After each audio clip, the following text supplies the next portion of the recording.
নমস্কার, মানিমেকি মাইলেজ যাত্রা। আজকে আবার আমরা শুরু করছি 8 ডিসেম্বরের নিফটির অ্যানালিসিস দিয়ে। আমরা যে কোনো রকম ম্যাক্রো ইকোনমি নিয়ে আলোচনা করার আগে আমরা প্রথমে আমাদের কালকের জন্য টেকনিক্যাল অ্যানালিসিসটা কমপ্লিট করে নিই, যার উপর ভিত্তি করে আমরা কালকে আমাদের রণনীতিটা তৈরি করব।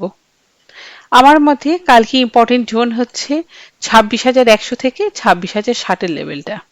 এই লেভেলটার নিচে যদি নিফটি ট্রেড করে, তো সেই ক্ষেত্রে নিফটিতে আমরা একটা শর্ট টার্ম সেলে যেতে পারি। আমাদের তখন টার্গেটে বেরিয়ে আসতে পারে 26,000-এর লেভেলটা, এবং 26,000-এর লেভেলটা বা আমাদের ট্রেন্ড লাইন থেকে যদি নিফটি বাই চান্স ব্রেক করে, সেই ক্ষেত্রে তখন আমাদের টার্গেট বেরিয়ে আসতে পারে 25,950, 25,880, এই সমস্ত লেভেলগুলো। যাই হোক, এই 26,000-এর লেভেলটা কিন্তু একটা সাইকোলজিক্যাল লেভেল। এই লেভেলটাতে নিফটি বারংবার সাপোর্ট বা রেজিস্ট্যান্স ফেস করেছিল। এই লেভেলটা থেকে হয়তো একটা বাই অ্যান্ড ডিপ আসলেও আসতে পারে।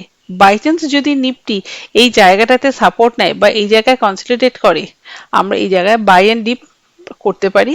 অবশ্যই কনফার্মেশনের জন্য এখানে একটা ডাব্লিউ প্যাটার্ন বা ডাবল বটম ফরমেশন অবশ্যই করা উচিত। যদি নিফটি এই ধরনের কোনো ফরমেশন করে, তো তখন আমরা এইখানটাতে একটা বাই অ্যান্ড ডিপ ইনিশিয়েট করতে পারি। আমাদের টার্গেট বেরিয়ে আসতে পারে 26,100 থেকে 26,150-এর লেভেলটা। আবার 26,100 লেভেলটাও কিন্তু খুব ইম্পর্টেন্ট একটা জোন। বাই চান্স নিফটি নিচ থেকে রিকভার করে হোক বা ওপর থেকে স্লাইড করে হোক, যদি এই 26,100 লেভেলটাতে নিজেকে হোল্ড করে, তো সেই জায়গা থেকে আমরা আবার একটা বাই ইনিশিয়েট করতে পারি। এটা হচ্ছে আমাদের সেকেন্ড বাই এন্ড ডিপের লেভেল। এই লেভেলটাতে যদি নিফটি নিজেকে হোল্ড করে বা এই জায়গায় যদি নিফটি কনসলিডেট করে, আর তারপরে যদি 26,120 এই লেভেলটাকে নিফটি বাই চান্স ব্রেক করে, আমরা তাহলে একটা বাই ইনিশিয়েট করতে পারি রিট্রেসমেন্টে 26,100 লেভেলটাতে। তাতে আমাদের স্টপ লসটা খুব ছোট হতে পারে। তো যাই হোক, আমরা এই জায়গায় যদি একটা বাই ইনিশিয়েট করতে পারি, তো তখন আমাদের টার্গেট বেরিয়ে আসতে পারে 26,200, 26,250-এর লেভেলটা। আবার এমনও তো হতে পারে যে নিফটি এই 26,200-র ওপরেই ফার্স্ট ক্যান্ডেলে ট্রেড করা শুরু করলো। তো সেই ক্ষেত্রে কিন্তু আমাদের একটা ফোর্স বাইং এ যেতে হতে পারে। আমাদের তখন টার্গেট বেরিয়ে আসতে পারে 26,250 থেকে 26,280 জনটা। আর দ্বিতীয় টার্গেট বেরিয়ে আসতে পারে 26,310 থেকে 320 লেভেলটা। আপাতত কোনো সেল অন রাইজের জায়গা নেই। এটাই হচ্ছে আমাদের নিফটির ওভারঅল একটা ভিউ, যেটা বেসিসে আমরা আগামীকাল কাজ করতে পারি।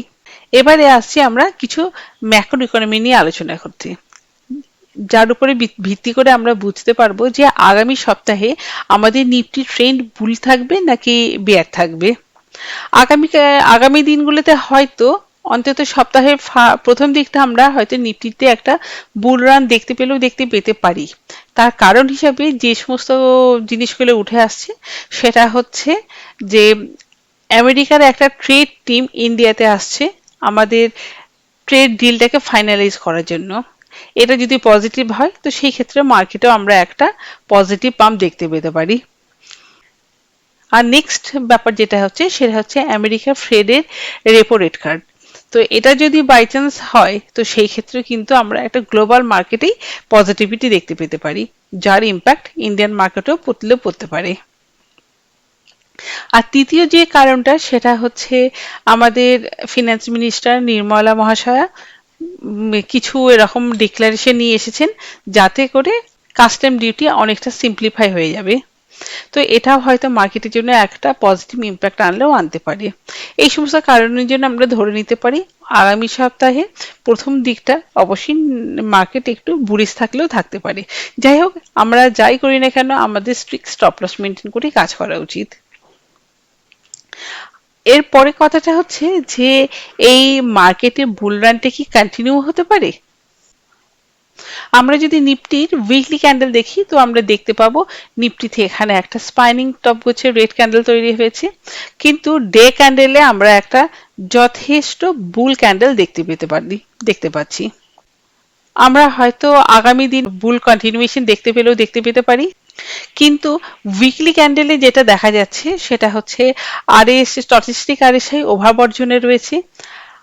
আরএসআই এখানটাতে কিন্তু একটা ডাইভারজেন্স শো করছে। আর আমরা নিফটিতে অবশ্যই একটা বুলিশনেস দেখতে পাচ্ছি, সেই কিন্তু সেই বুলিশনেসটা ভলিউম দ্বারা সাপোর্টেড হচ্ছে না, আর স্মল ক্যাপ মিড ক্যাপ নিফটিকে কোনো রকম সাপোর্ট করছে না। তাই আগামী সপ্তাহে নিফটি যদিও বা একটা বুল ট্রেন্ড ফলো করে, তো একটু কসাস থাকা উচিত। আমরা খুব শীঘ্রই হয়তো একটা আপার লেভেলে প্রফিট বুকিং দেখতে পেতে পারি। আজকের জন্য এটুকুই।